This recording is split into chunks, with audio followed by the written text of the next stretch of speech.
I remember everybody I went to school with.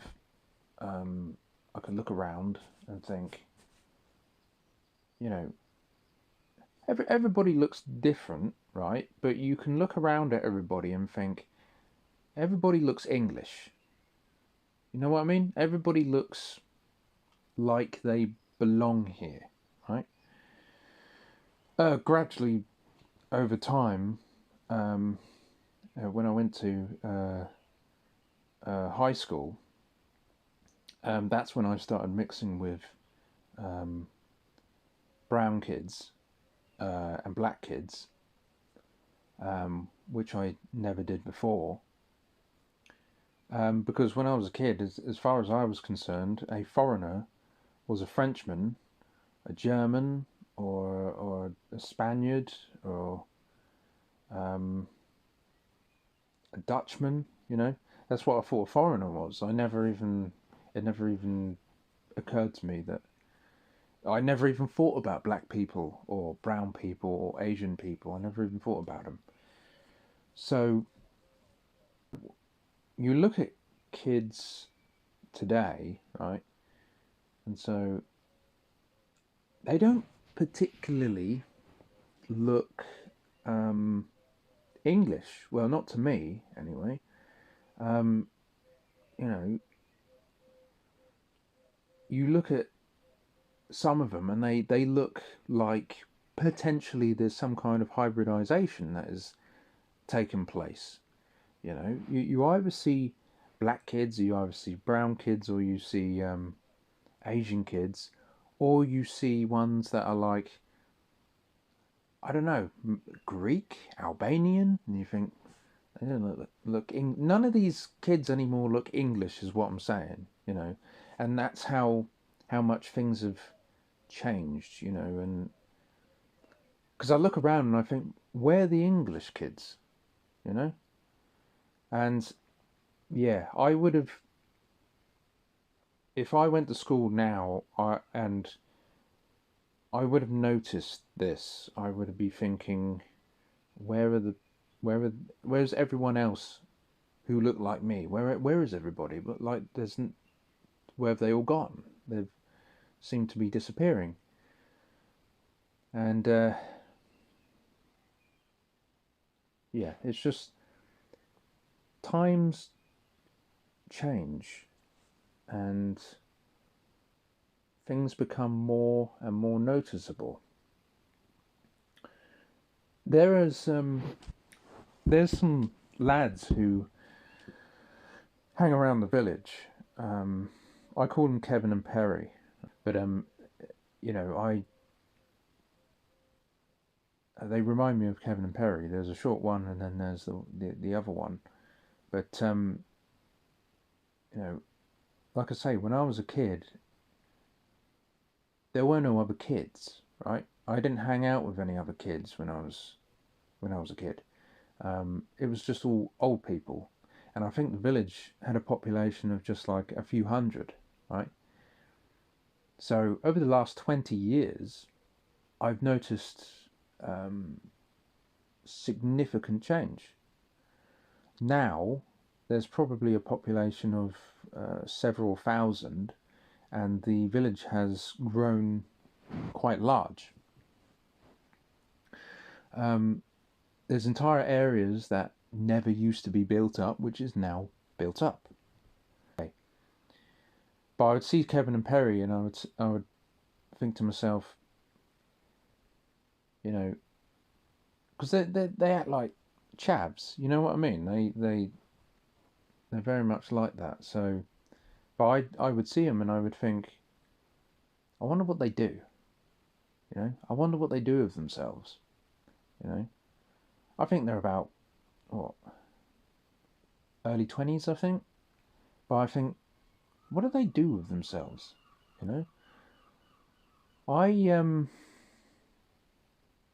it's good that they have people to hang out with. I didn't have anybody to hang out with. But these lads are sort of chavs, and they just wander around the village, and that's literally all they do, is just wander around the village because they don't know what to do with themselves, right? um, I found something.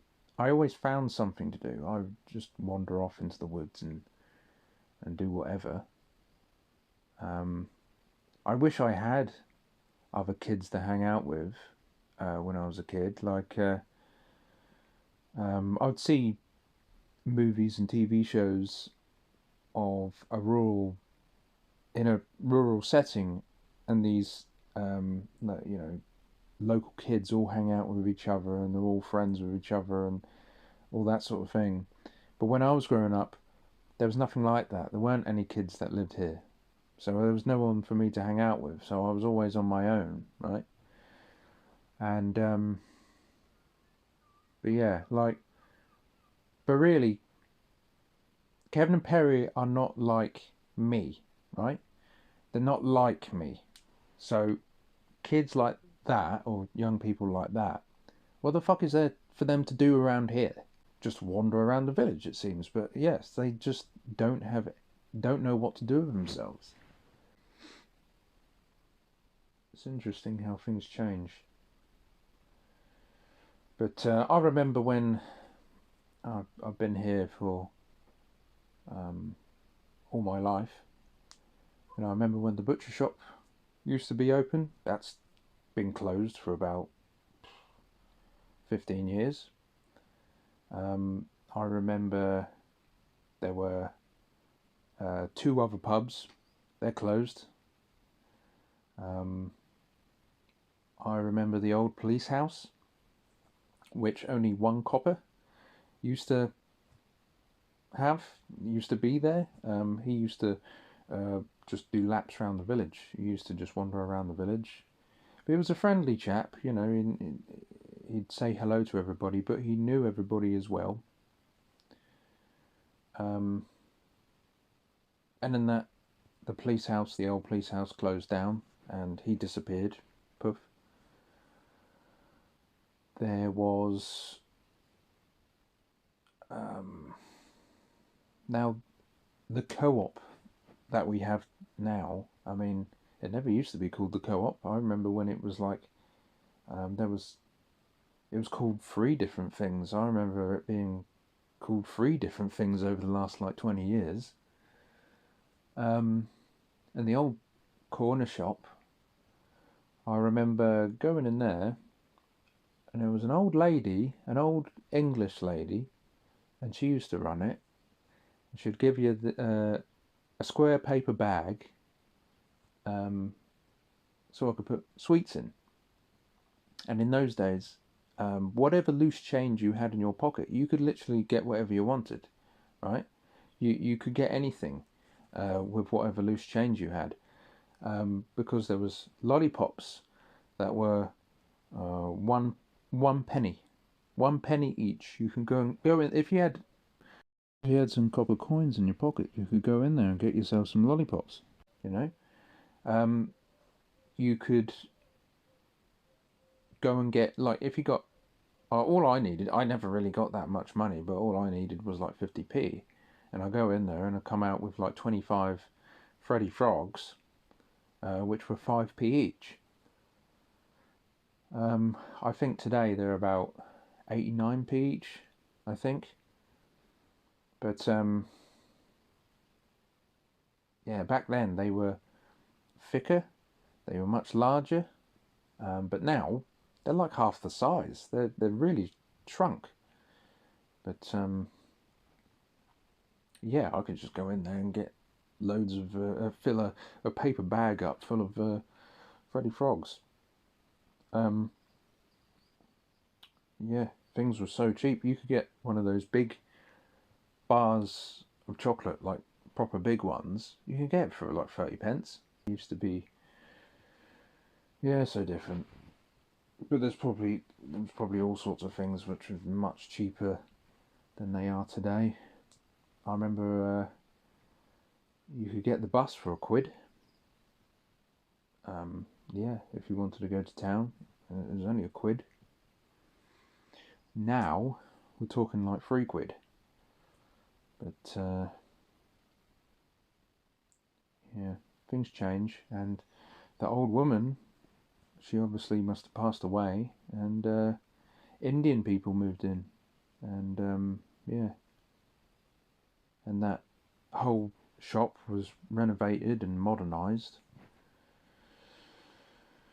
Yeah, but these old buildings, the butcher shop, uh, the police house, the corner shop, these buildings are like Victorian, right?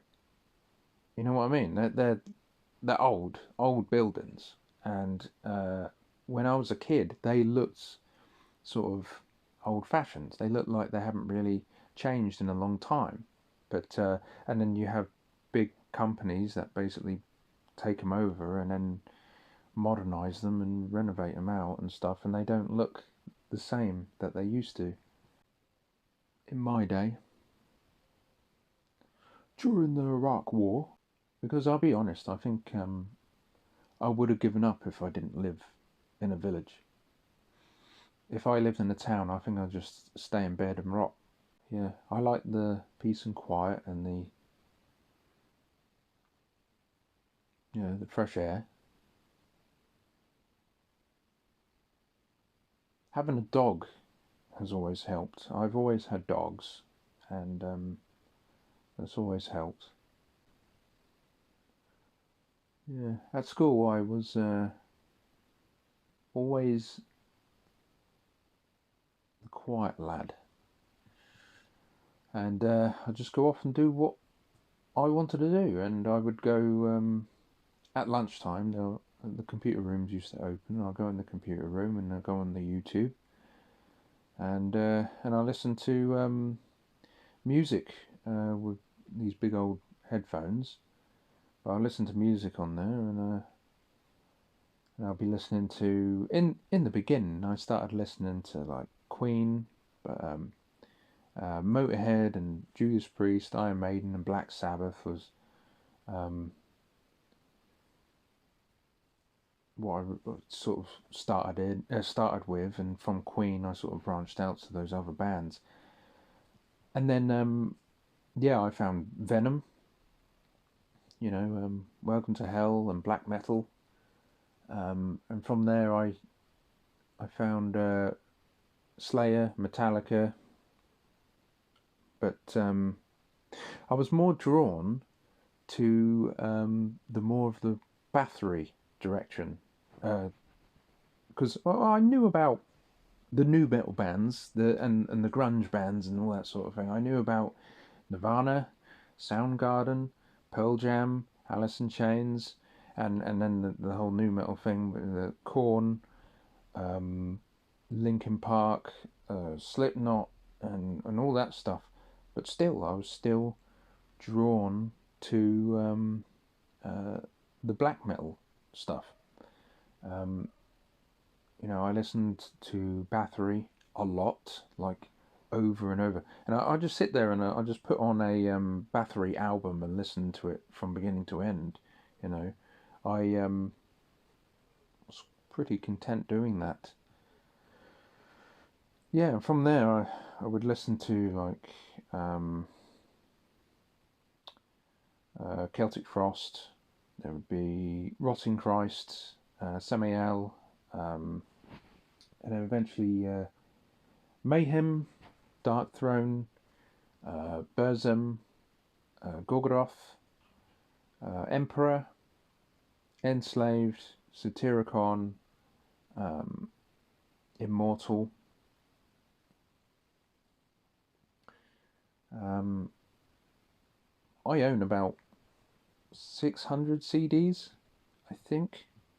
About 600 CDs. And yeah, just all this stuff I would just sit there and listen to. Um, it just, black metal kind of just reminded me of, being in the woods on my own, or being in some kind of medieval setting, because I was always interested in um, history, English history, and castles and knights and all that sort of thing, and fantasy as well. I was very interested in fantasy, as the Lord of the Rings films came out when I was a kid, um, which were really great, really cool, um, and the Harry Potter films as well. But you couldn't beat the Lord of the Rings. But yeah, and I would play um, Morrowind, the Elder Scrolls 3, Morrowind. Yeah, and I remember getting that when I was young, and I'll be honest, I didn't really get how to play it. I didn't even know what the fuck I was doing. I do remember having Daggerfall at one point, but again, I didn't know what the fuck I was doing. I was just fighting skeletons in the first dungeon, and I didn't even know that you had to escape the dungeon. I thought that first dungeon was all there was to the game. You know, I never left the first dungeon, basically. So, yeah, but that's all I played of Daggerfall. And then Daggerfall just disappeared. I don't know where it went. But, yeah, I played Morrowind, but I was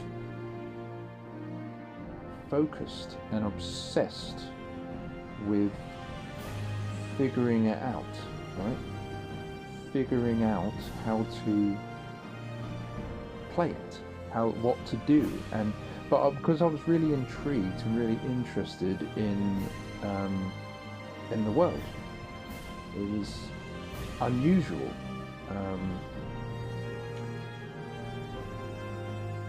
It was intriguing. You know, I guess I just went out into the swamps and just slaughtered mud crabs or cliff racers for ages, trying to figure out what the fuck to do, and never actually starting any of the quests. But there was a lot of reading. It involved a lot of reading, and it involved a lot of looking at the map, right? Because there was no quest marker, okay? And I cannot understate how influential Morrowind was on my early development. As I was at school, my spelling wasn't very good, my reading wasn't very good. I had a stutter, and I was like at the bottom, right? I just get the worst grades, the worst marks. So out of everybody. But I started playing Morrowind, and then I became fixated. I became obsessed with progressing through Morrowind, and eventually everything would start to come into place, and I'd start figuring out how to do things and how to read the map, and eventually reading the journal and reading everything in the journal, my reading and spelling just suddenly got so much better. So one moment I'm like at the bottom of the class, I'm like, shit. And then they ended up moving me out of the class and taking me out and taking me to the top class, the top set, you know.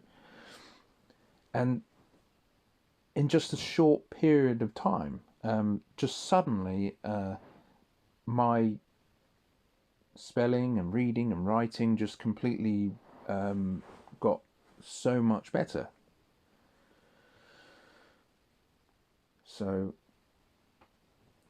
yeah, I was just obsessed with figuring out how to play this game, and that's really where that come from. I yeah, I just liked exploring. I liked the music. I liked the weird monsters, because it seemed like not just a fantasy world, but more of an alien world as well, with all these strange creatures and stuff.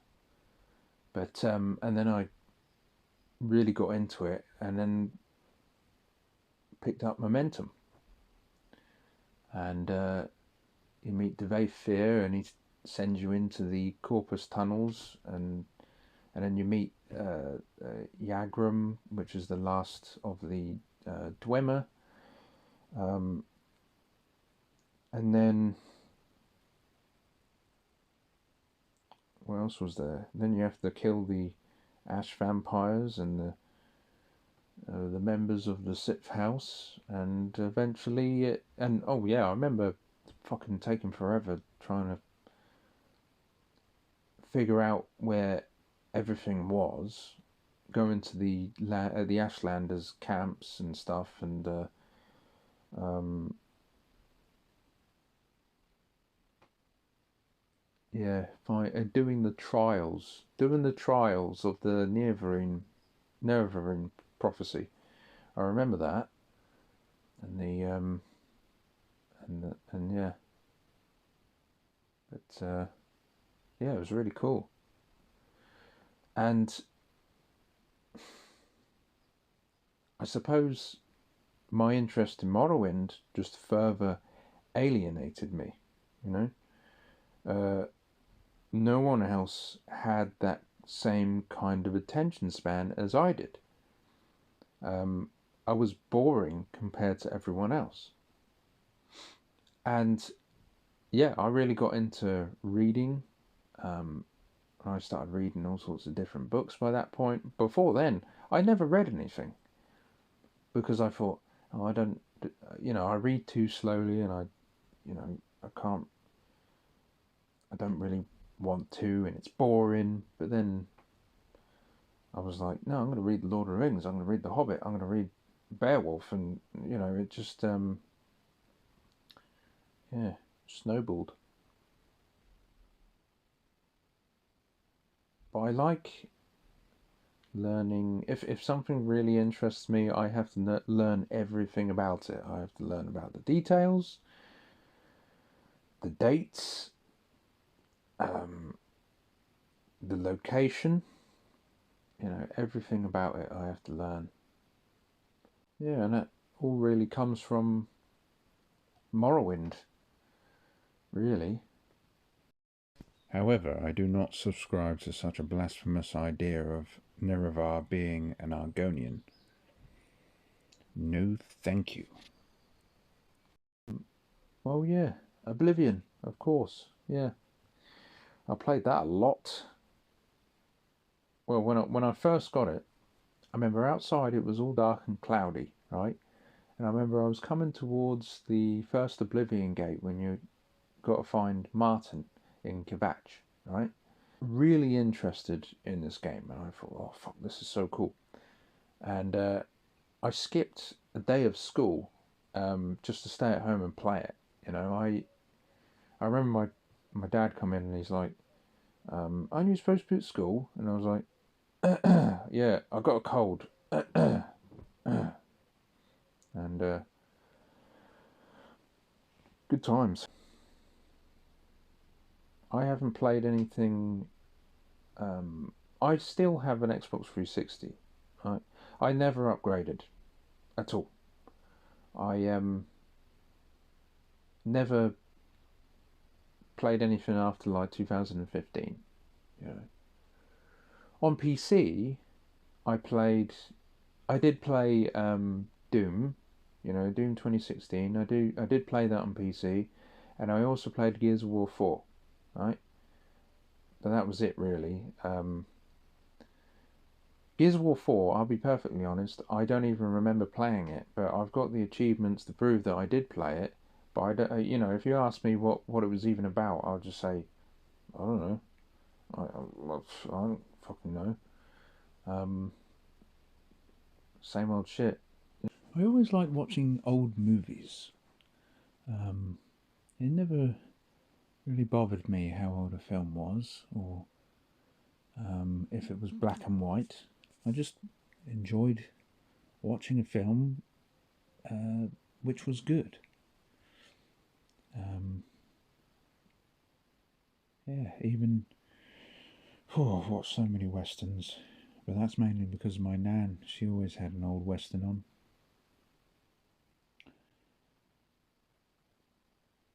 John Wayne, James Stewart, Randolph Scott. Yeah, I might be too much of a boomer. I think. I'm afraid. Oh well, it is what it is, isn't it? I like samurai movies, I suppose. Yeah, there's a lot of samurai movies over there. I've always been interested in history and culture and the past and how other people lived and how things were when I was younger. It's all just much more exciting than the present, I think. Because the present is shit.